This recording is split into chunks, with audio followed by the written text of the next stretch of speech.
This location is said to be built on top of an Anglo-Saxon burial ground, and that dark figures are seen standing at the altar. Balls of light are seen inside and outside the church. A man and woman dressed in Victorian clothes are seen. Loud sounds and banging are heard coming from the pews.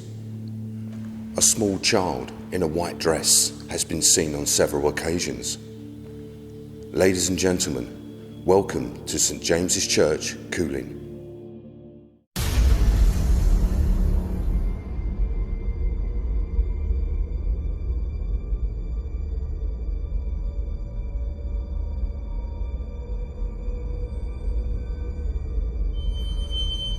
This camera keeps going in and out of focus like someone walked past you then. At this altar was where that photograph was taken of a shadow person standing here. To be truthful, this is a place which I feel less comfortable doing what I do. Movement from down on one of the wooden stools. It was like someone sat down.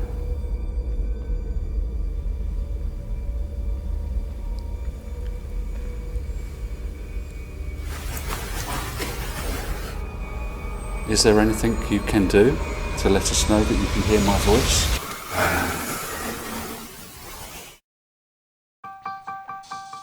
Yes, sir, yes, sir. Poison. Manufactured record. Yes, sir. Go. Yes, sir, yes, sir. Yes, sir, yes, sir. Here we go. Yes, sir, yes, sir. Here we go. It's like a light is in my face, but I can't fall for you. I close my eyes and drift away. I've overdosed on you.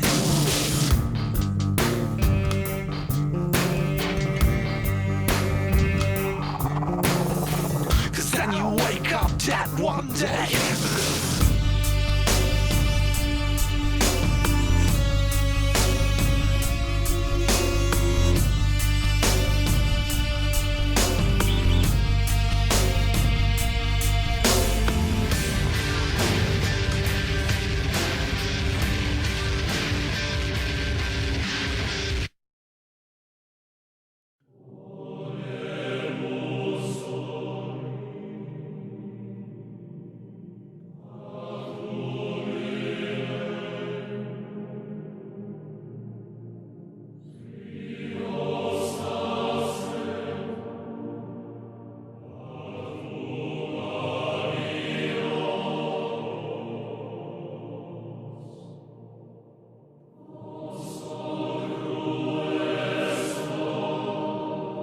In a quiet village of Cooling, Kent, sits St James's Church.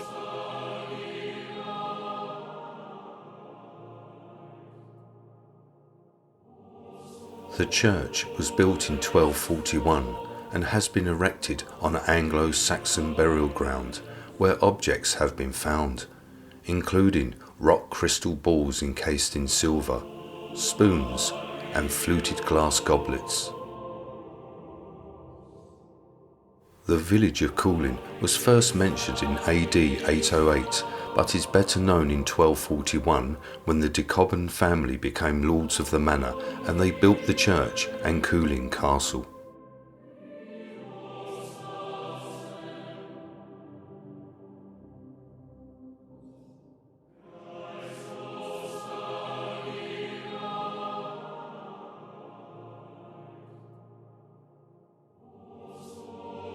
The church is constructed in a variety of stone, including ragstone, flint, chalk, and some repairs in sandstone.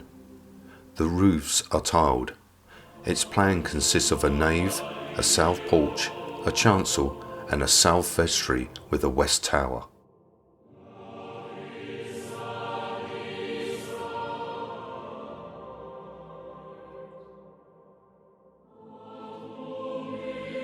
The windows in the nave date from the early 14th century, and those in the chancel are from the 15th century.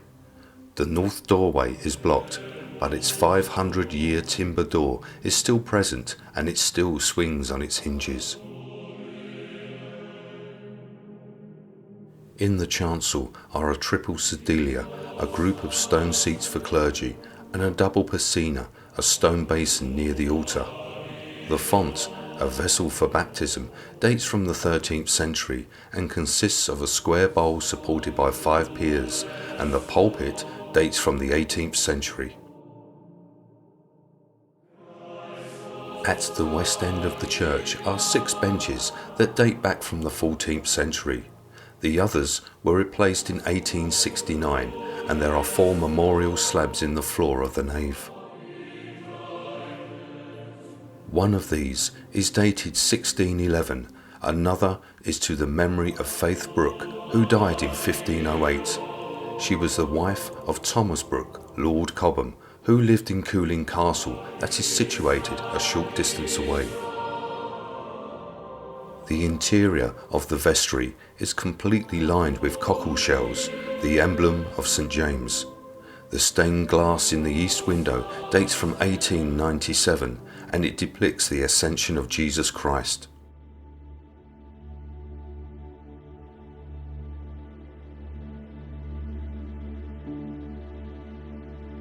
In the cemetery surrounding the church are the graves of 13 children, known as Pip's graves, belonging to the Baker and Comport families who were believed to have died from marsh fever.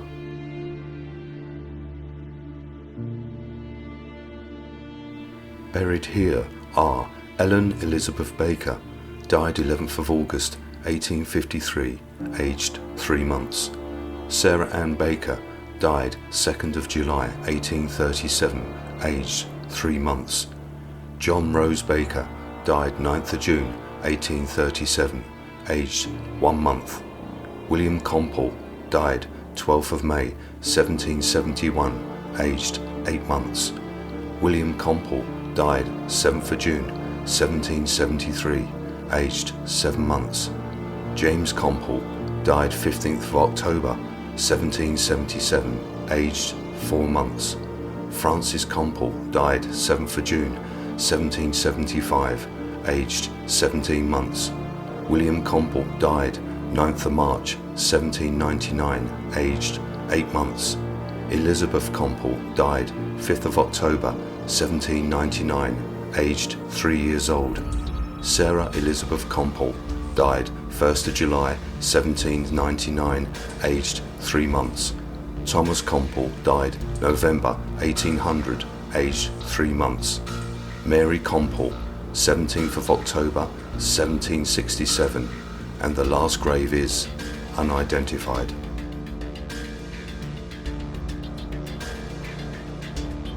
Although at the time the marsh gases were blamed for the cause of deaths of the children, it has now been confirmed that the cause was malaria, which was transmitted by the bite of a mosquito, which was then at that time unknown. Charles Dickens often visited the church with his family and used to picnic in the graveyard.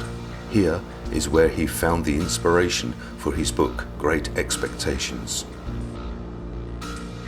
It was the gruesome sight that gave Charles Dickens the dramatic opening of Great Expectations, where Pip startles Magwitch, the escaped convict from the prison hulk, hiding amongst the graves. Charles Dickens described them as, quote, little stone lozenges, each about 1.5 feet long, which were arranged in a neat row beside their parents' graves.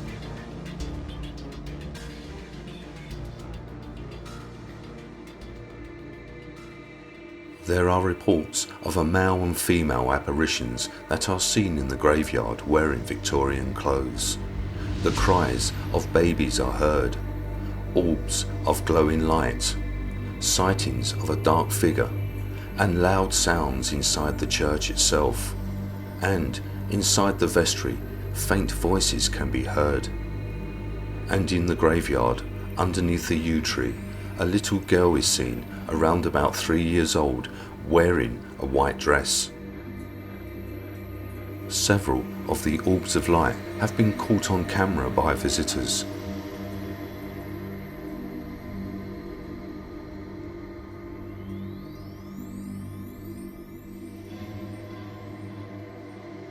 And inside the church, a photo of a dark figure was taken as it stands by the altar.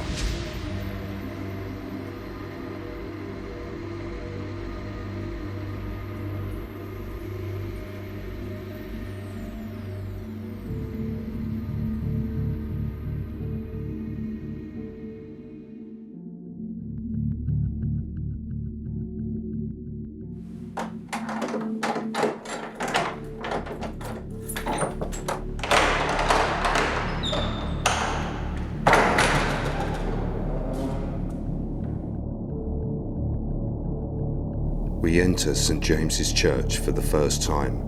From the warmth of a summer's day, the temperature drops to a mild, cool air within its stone walls, and we gaze upon its amazing interior.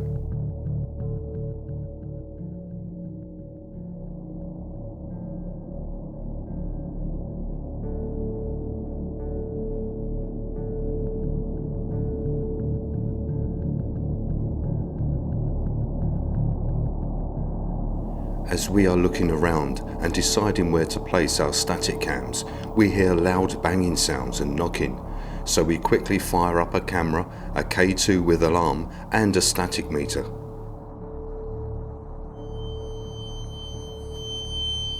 It's picking up static. This camera keeps going in and out of focus like someone walked past you then. It went really blurry. Oh, it's gone all cold.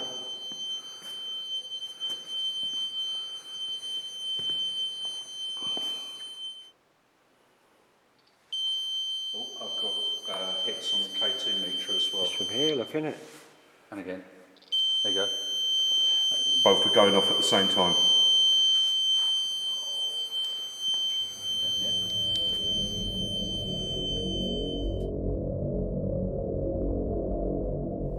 As our devices are both activating at the same time by detecting static and EMF, a voice is also caught on the audio of Mark's camera saying, "Cold." Here is the audio enhanced.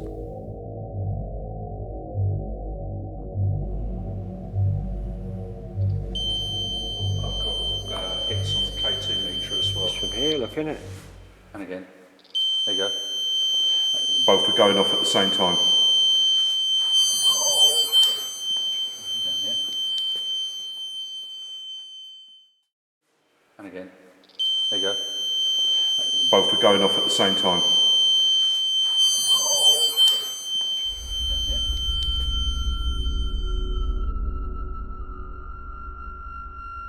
We have our static night vision cameras in place.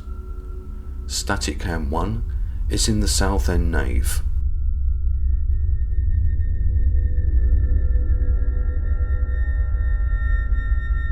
Static cam 2 is in the chancel facing the vestry.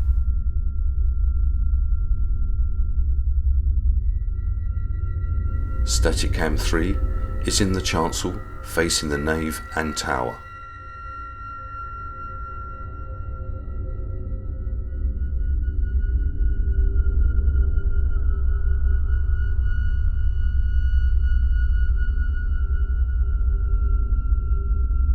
To start the investigation, we make our way to the chancel where a dark figure has been seen and caught on camera standing in front of the altar.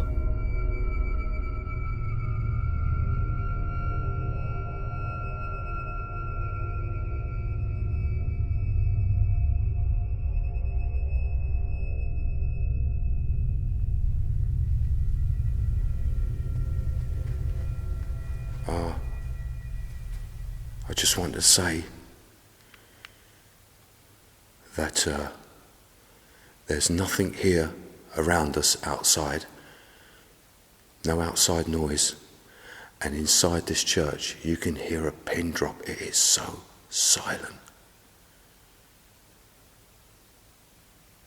There's no outside street lights, nothing like that whatsoever, so it is pitch black.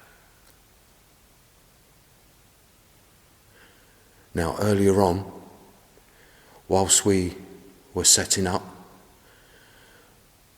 there was constant banging inside here.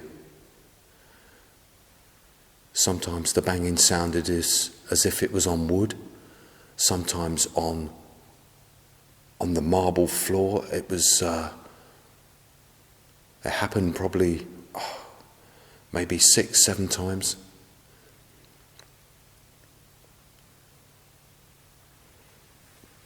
Okay, let's pop down towards this altar.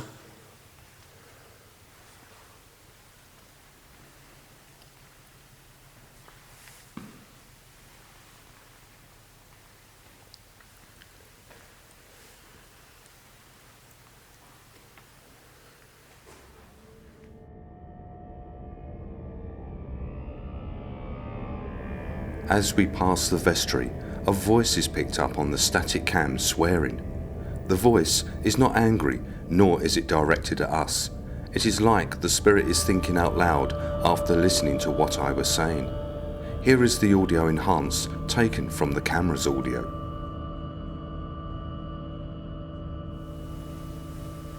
Okay, let's pop down towards this altar.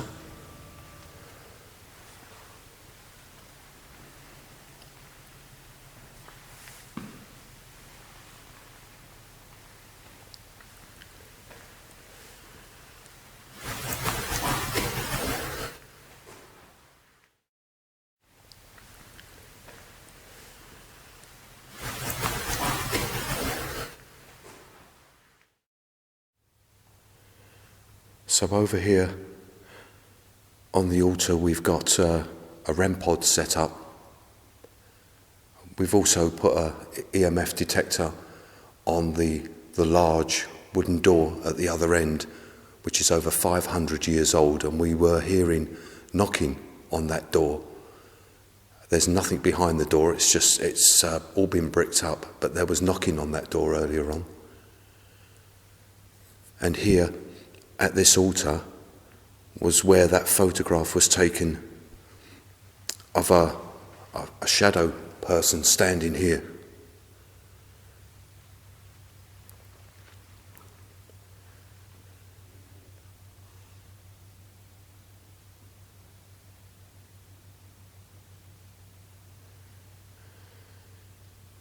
Good evening to you all.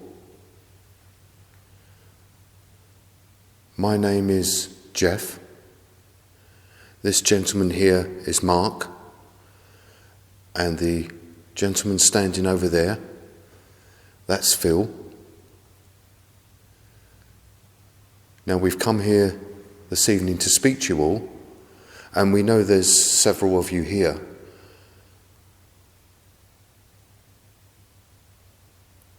We want to know who you are. Now there's quite a few reports.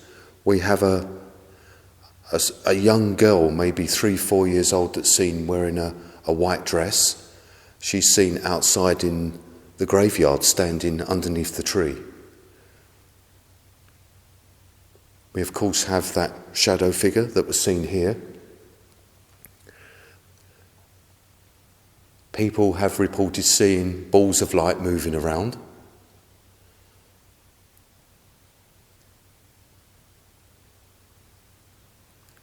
And voices coming from inside the vestry. But first of all, we would like to speak to that shadow figure that was seen here. So if you can hear my voice, is it possible that you could come and join us and tell us your name, please? What is your name?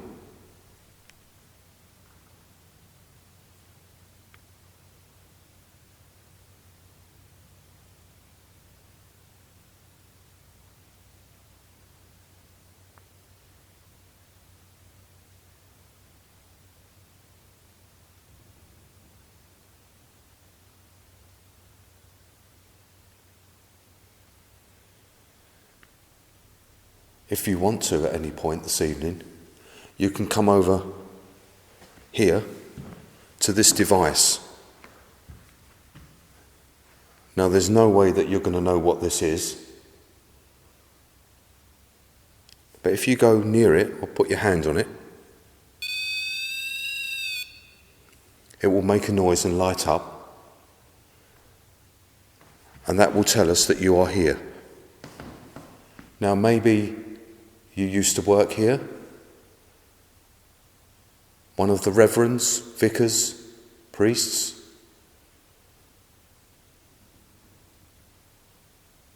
Or maybe you're from the days when there was an Anglo-Saxon burial ground here that this church has been built on. Is that where you're from?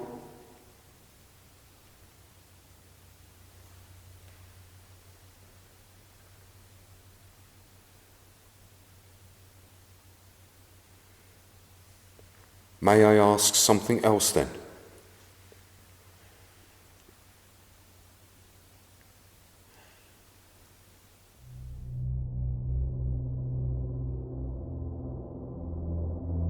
A response is heard and captured on my digital recorder saying, yes, you can.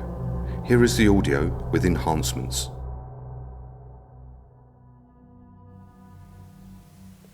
May I ask something else then?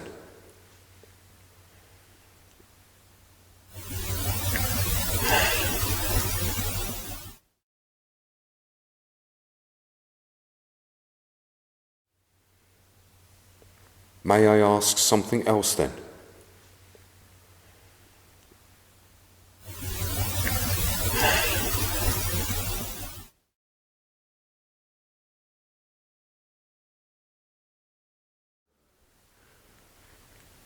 Earlier on there was all them noises, all that banging. Mind you, we did notice it was when we'd be speaking or doing something at the other end, setting up the equipment, you'd hear the knocking. And then you'd go to that area and there'd be nothing. And now we're standing here, dead silent. It is so quiet that if something did knock now or move, it would just stand out so loud. Maybe they're just watching and waiting to see what we're going to do. Or maybe they're sort of backing off, maybe, because of all the equipment we've got. And hiding out the way.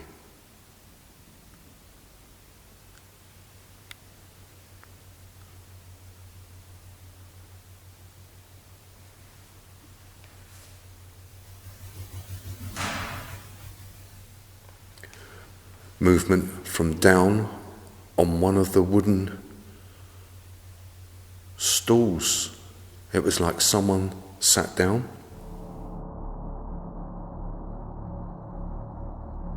Just as I talk about the silence inside the church, movement is heard coming from one of the pews, as if someone has just sat down.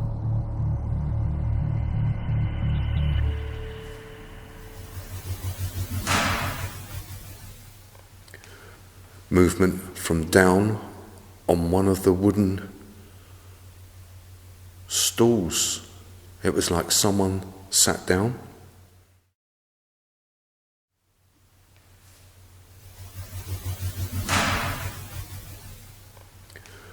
Movement from down on one of the wooden stools. It was like someone sat down.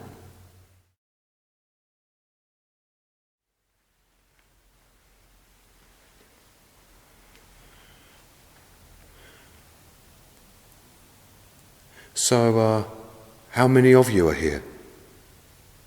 Maybe sitting down watching us, wondering what we're doing.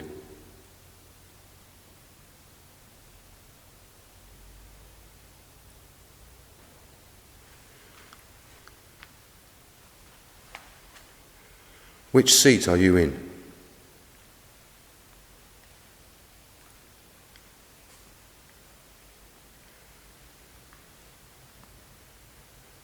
We're just here to speak to you.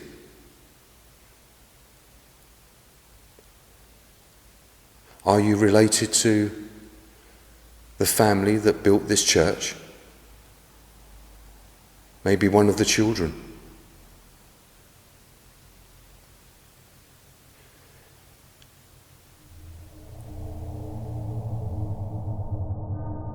A whispering, faint voice comes from the pew next to me, answering my question, but we cannot make out the words. Here is the audio with enhancements. Are you related to the family that built this church? Maybe one of the children.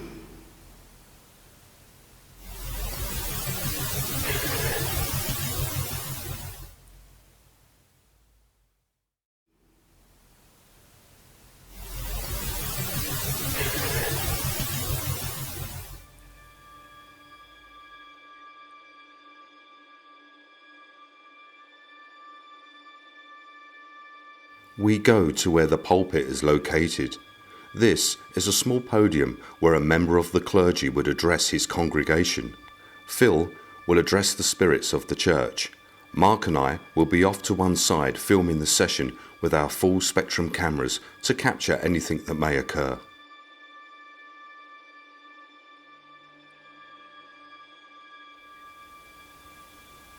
Well, I'm standing now in the oldest part of the church, which was built in the 13th century. It's a bit strange because I'm standing in the pulpit in the dark. Obviously, normally the priest or vicar would be up here delivering his or her sermon. So it is a bit strange standing up here when we've got an empty church.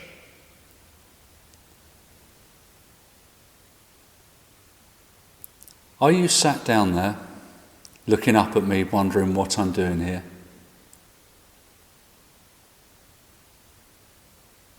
I'm here to talk to you, to find out why you're still here, why you stay in this church. Can you talk to me? Tell me your story.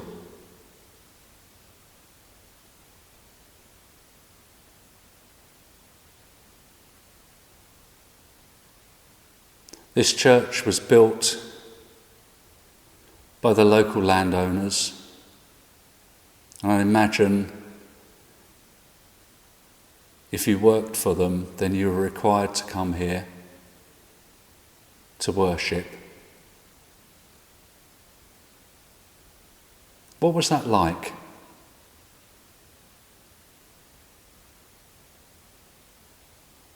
Were the sermons harsh? Were they critical? Did they put the fear of God into you?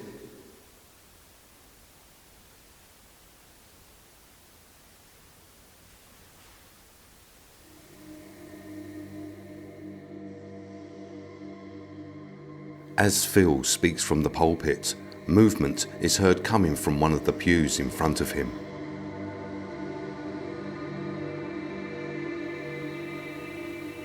Were the sermons harsh? Were they critical?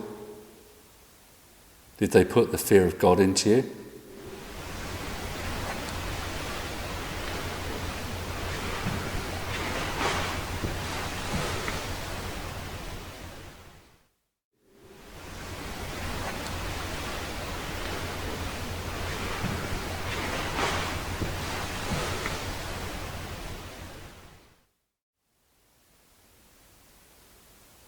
Now, earlier on, particularly around this area, we heard noises, we heard movement.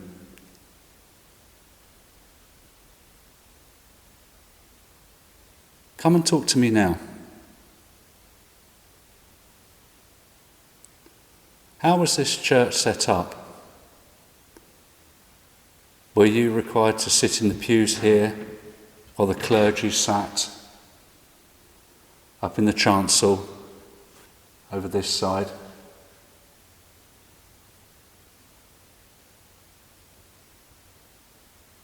Did you take Mass here?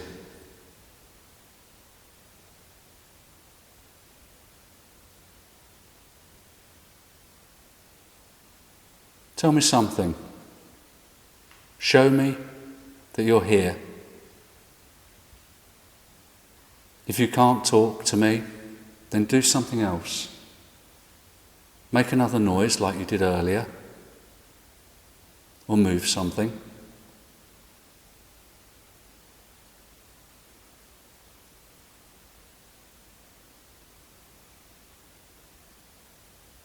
To be truthful, this is a place which I feel less comfortable doing what I do, because I have respect for the building and for the religion and for anybody who's here.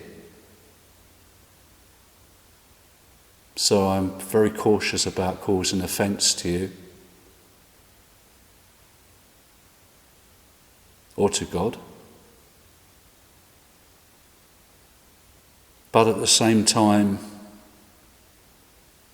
maybe this is an opportunity for you to talk about your feelings, whether there is something which keeps you here, some unfinished business.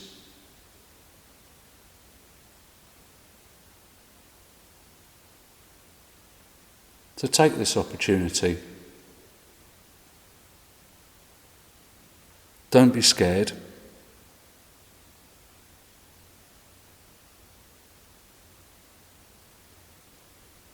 Is there anything you can do to let us know that you can hear my voice?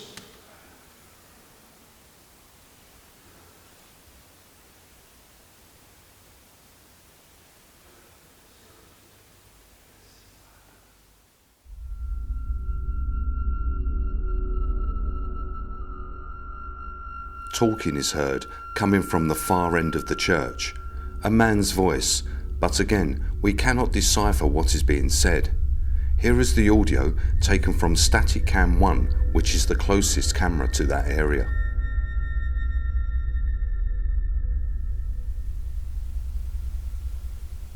Is there anything you can do to let us know that you can hear my voice?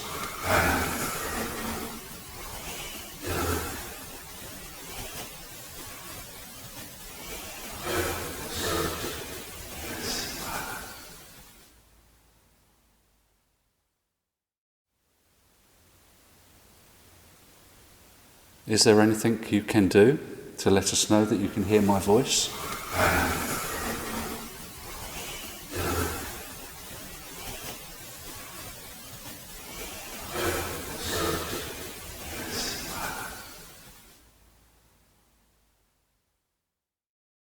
Now, I know faith is about belief,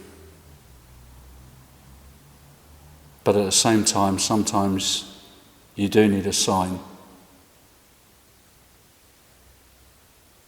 So give us that sign now. Let us know that there is more to this life than just existence here and now.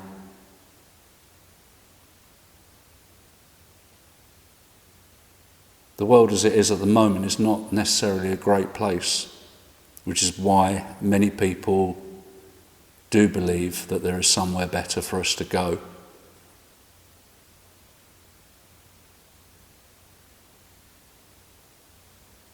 Shadow moved across the wall just over there. Behind Mark on the back wall over there. It was quite prominent.